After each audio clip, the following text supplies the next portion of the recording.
Columbia Broadcasting System and its affiliated stations present Orson Welles and the Mercury Theater on the air in The War of the Worlds. Just as Hearst had seen the boom in popular newspapers and turned it to his own ends, so Welles grabbed for the medium of radio. Now, for the first time, a single man's voice could reach into living rooms everywhere. Welles not only seized this power, he used it more inventively, more recklessly than anyone else. Oh, he looked about 21. He might have been 22. He was awfully young.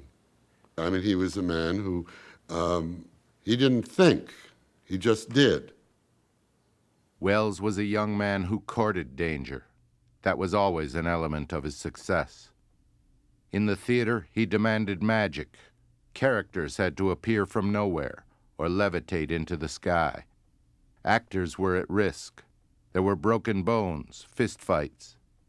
He liked the reflection of light on a real dagger, but one night he ran a fellow actor through, severed an artery, and almost killed him. It was a risky way to live, even when it did work and audiences cheered. When they didn't love Welles or his shows, that was worse. He went on a tear one night, and he went through the Ritz-Carlton Hotel, one floor, breaking down all the doors and scaring the inhabitants to death, most of the inhabitants being fellow actors. The next day, the manager called and said, there's about $40,000 worth of damage. Radio was supposed to pay the bills, but with Mercury Theater on the air, Welles was even worse. He'd just make up shows as he went. There was nobody that did radio the way Orson did.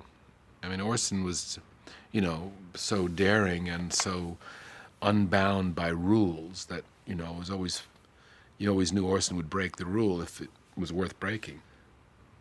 He told me how it worked. They would rehearse for a week without him, or for 5 days without him. And he'd get there in the morning and they'd run it for him, and then he'd start to change things. And he'd be changing them usually right up until just before airtime. We would come to the studio with a book, with pages, with scissors and pencils, and we'd be sitting there right till the last minute putting together the damn show. It happened many, many times. That happened even with the War of the Worlds. Ladies and gentlemen, the director of the Mercury Theater and star of these broadcasts, Orson Welles. We know now that in the early years of the 20th century, this world was being watched closely by intelligences greater than man's, and yet as mortal as his own.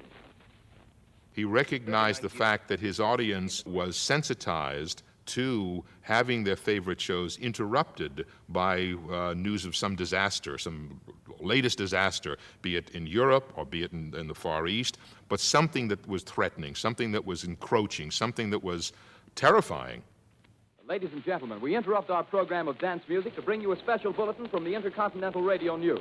At 20 minutes before 8 Central Time, Professor Farrell of the Mount Jennings Observatory, Chicago, Illinois, reports observing several explosions of incandescent gas occurring at regular intervals on the planet Mars. The spectroscope indicates the gas to be hydrogen and moving toward the Earth with enormous velocity.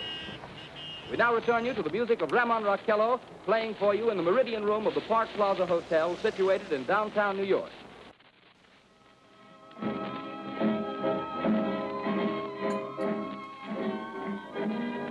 Hopewell is a small country town where all the people usually knew each other. That's where I worked for 7 years as a telephone operator. When I would come to work around 5 or 6 o'clock at night on Sunday night, it was very slow. So slow that you could almost read a book or do a little crocheting or whatever.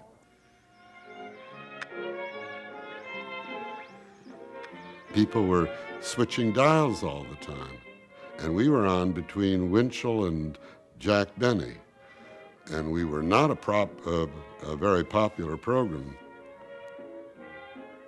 Welles knew the bulk of the audience was tuned into rival NBC and the Edgar Bergen Charlie McCarthy show. But he also knew that 12 minutes in, Bergen and his dummy would take a break, cut to music. That's when Welles landed his Martians. something wriggling out of the shadow like a gray snake. They look like tentacles to me. Oh, yeah, I can see the thing's body now. It's large as a bear. Ladies and gentlemen, it's indescribable. I can hardly force myself to keep looking at it. It's so awful. The eyes are black. I had just finished my homework. My older sister had gone in to take her Sunday night bath because next day was school. And the first thing I realized was that my parents were shushing us. They kept saying, quiet, something's going on. Wait a minute, something's happening. What's that? There's a jet of flame springing from the mirror, and it leaps right at the advancing men. It strikes them head on. Lord, they're turning into flames. Now the whole field's caught up by the woods, the barns, the gas tanks of the automobiles, spreading everywhere. It's coming this way now, about 20 yards to my right. There was a point when we heard nothing. It seemed like they cut away, and there was silence, and that only intensified our interest more.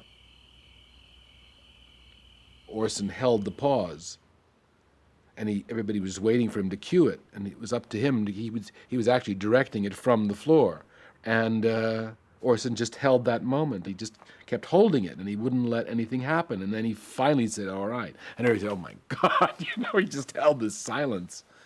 I guess about 8:45, I realized that something was radically wrong because it would be very slow ordinarily at that time.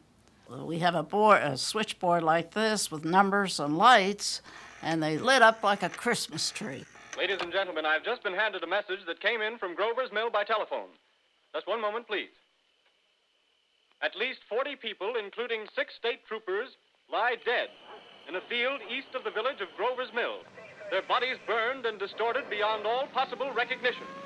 Well, during the course of the broadcast, which was an hour, we noticed uniformed policemen in the lobby.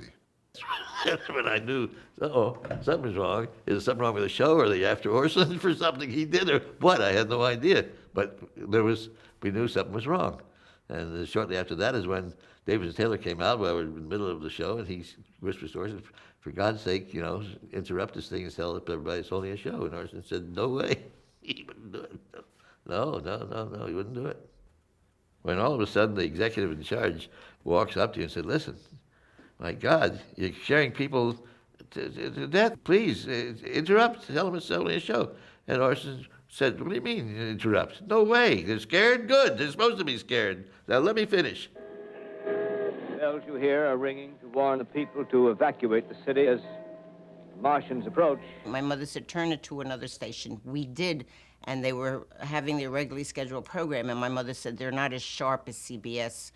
My father was quite upset, and he hung wet dishcloths all around the windows. He said it would absorb the gases.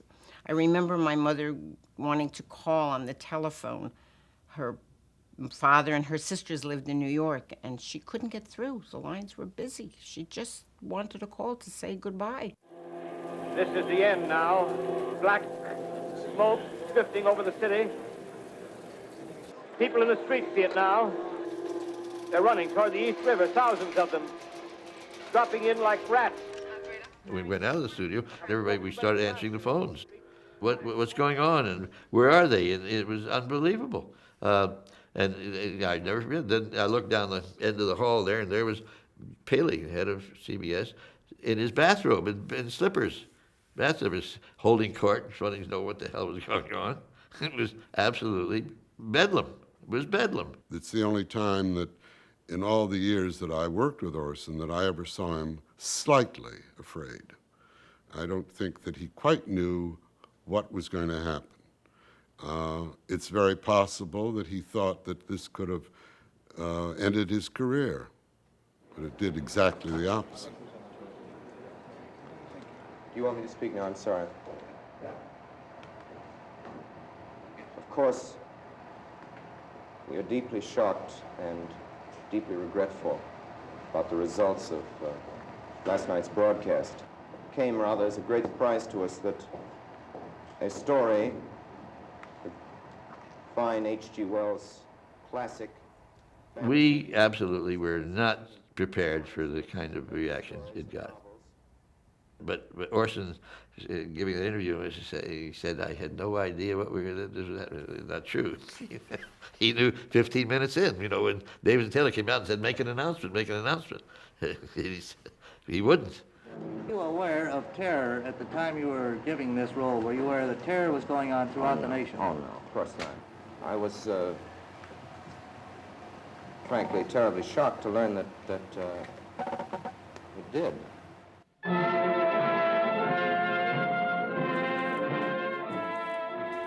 The immediate thing he got him was a sponsor. Thereafter it became known as the Campbell Soup Playhouse. But the big thing it got him was Hollywood, sure. And then, of course, they passed a lot of laws. Now you can't do it. You can't give a news broadcast, say this is the news without all that. But the people who tried it in other countries were all put in jail.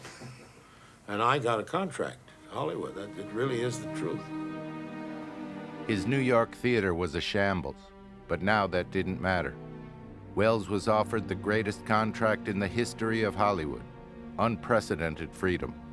It was just what he wanted, and the worst thing that could have happened to him.